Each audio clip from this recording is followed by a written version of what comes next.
Hare Krishna. So Krishna has described a category of people who are called as Mahatmas.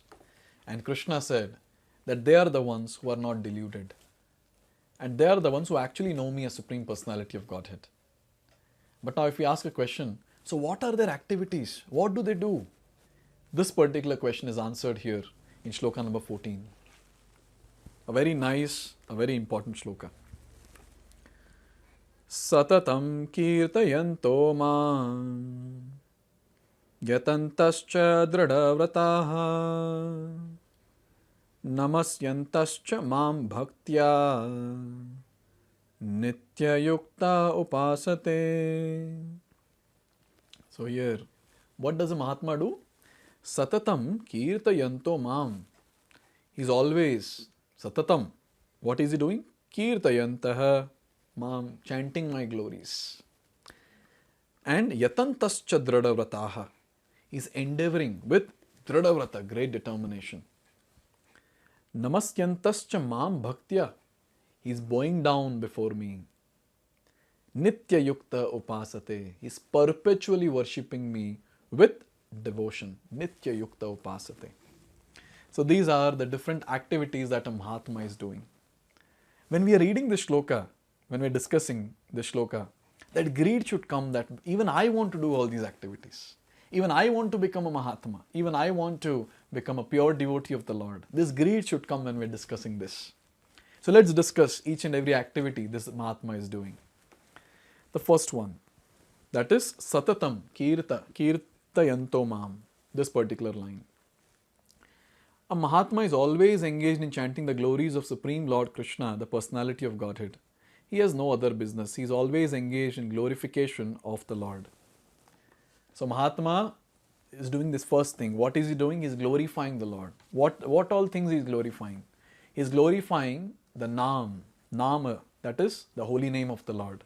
He is always chanting Hare Krishna, Krishna Krishna, Hare Hare, Hare Ram, Ram Ram, Hare Hare. This chanting that is there, the Hare Krishna Mahamantra, we have to try our best to do it satatam, to do it always. We call it as Nirantar Harinam. So this is a very, very important point to note that by chanting all the time, 24/7, we can keep our consciousness fully in Krishna, that is Krishna conscious. So chanting all the time is what we have to endeavor. Obviously it's not easy, it will be difficult, but then we can endeavor. Our tongue can always keep vibrating the Mahamantra. Whatever activity we are doing, our tongue can keep vibrating the Mahamantra. Obviously, this chanting is apart from the 16 rounds that we do every day. So in this way, a Mahatma, his tongue is always vibrating. Satatam kirtayanto mam. So glorification of the holy name. Nam, Rupa, glorification of the beautiful form of the Lord. Nama, Rupa, Guna, glorification of the beautiful transcendental qualities of the Lord. Guna and Leela, glorification of the wonderful divine pastimes of Lord Krishna. So a Mahatma is always busy glorifying all these wonderful aspects, wonderful attributes of Lord Sri Krishna. And Nama, Rupa, Guna, Leela, they are non-different from Krishna. So when a Mahatma is glorifying all of them, he is directly associating with Krishna. He has got personal touch with Krishna all the time. And then here it is said, by the way, it's very clear that the person who is attached to the form of the Lord, he is a Mahatma, not the one who is aspiring for getting into Brahma Jyoti or something like that. So he cannot be called as Mahatma. In fact, in some of the verses, he is called as Duratma, because he is not properly attached to the absolute truth in his original form. Here it is said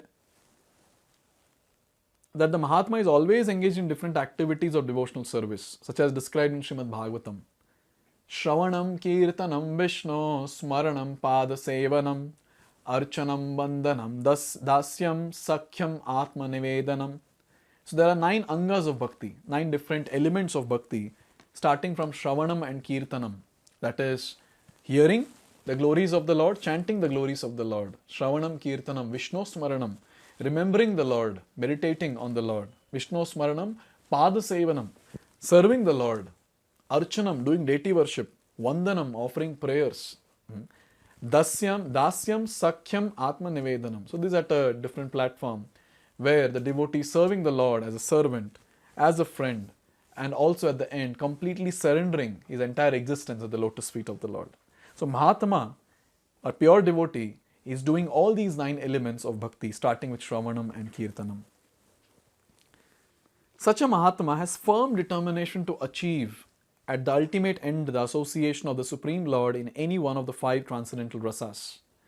To achieve that success, he engages all activities, mental, bodily and vocal, everything, in service of Supreme Lord Sri Krishna. That is called full Krishna consciousness. The second line, Yatantascha Dridhavrataha. He is endeavoring with determination. He is firm about his goal. He wants to attain Krishna this very lifetime, come what may. He is firm with the determination and is endeavoring with full focus without deviating here and there. This endeavor is very, very important in a devotee's life. See, we are in Kali Yuga with so much of allurement and distraction around. But then we have to be determined.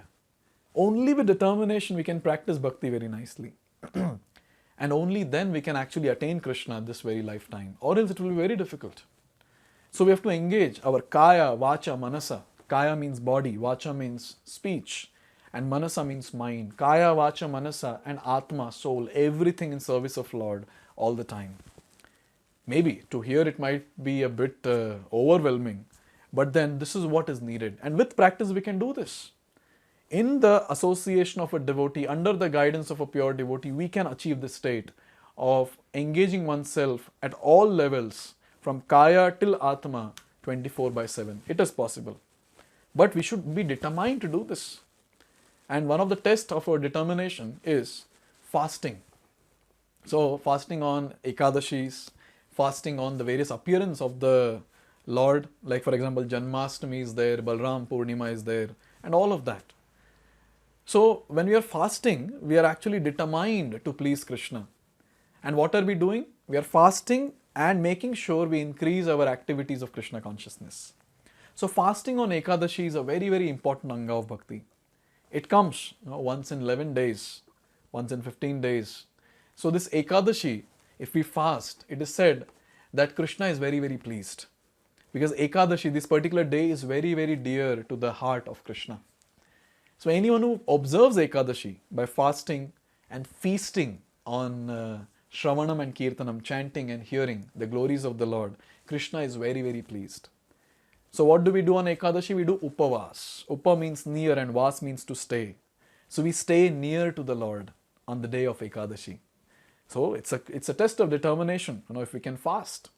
And yes, it's very simple, it's not very difficult when we are in association of devotees. And then here it is said, Namasyantascha. Now, all these things might be a bit difficult, chanting all the time, fasting or whatever. But one thing is very simple, bowing down, paying obeisance to the Lord. So in the entire day, we can pay n number of times the obeisances to the Lord, surrendering to the Lord completely, saying, I am yours, and offering prayers at His lotus feet. At least this we can do. To start with, we can do this, bowing down all the time to the Supreme Personality of Godhead with humility, understanding our low position and understanding the supreme position of Krishna. And finally here it is said that he can live this life in devotional service, guided by an expert spiritual master and in any position, either as a householder or a sannyasi or a brahmachari, in any position and anywhere in the world, he can perform this devotional service to Supreme Personality of Godhead and thus become actually Mahatma, a great soul. So this point, that is Nitya Yukta Upasate, perpetually he is able to worship. How? Because he is always under the guidance of the expert spiritual master, another pure devotee.